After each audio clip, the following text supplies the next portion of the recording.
मज़ीद वीडियो देखने के लिए श्रेया जट चैटी को सब्सक्राइब करें, लाइक करें, शेयर करें, बेल के बटन को प्रेस कर लें ताकि मेरी हर आने वाली वीडियो की नोटिफिकेशन आपको मिलती। बिस्मिल्लाहिर्रहमानिर्रहीम। शुरू करती हूँ अल्लाह के नाम से जो बहुत बड़ा मेहरबान और रहम करने वाला है।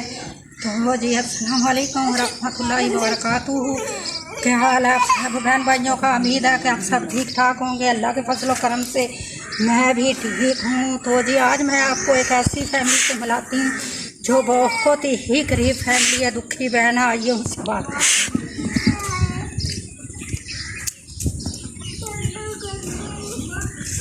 इधर बैठ दो।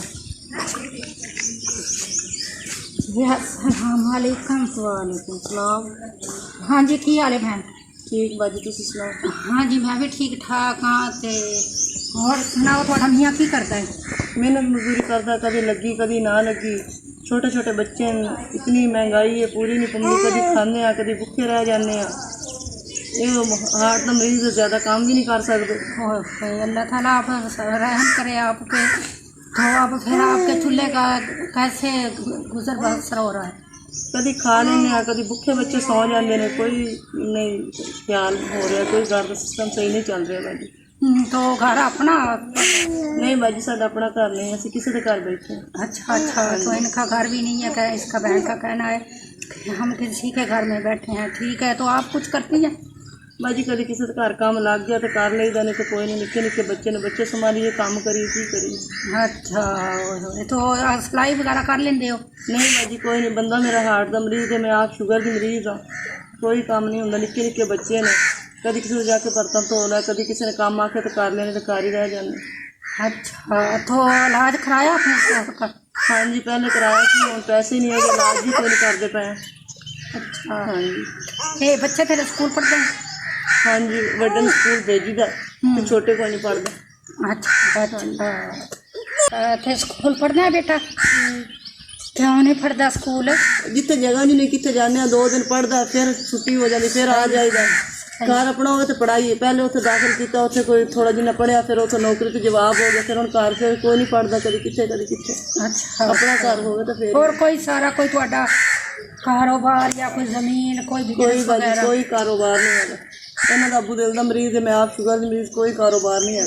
अच्छा अच्छा। थोड़े अपनी नहीं चाहिए? हाँ जी।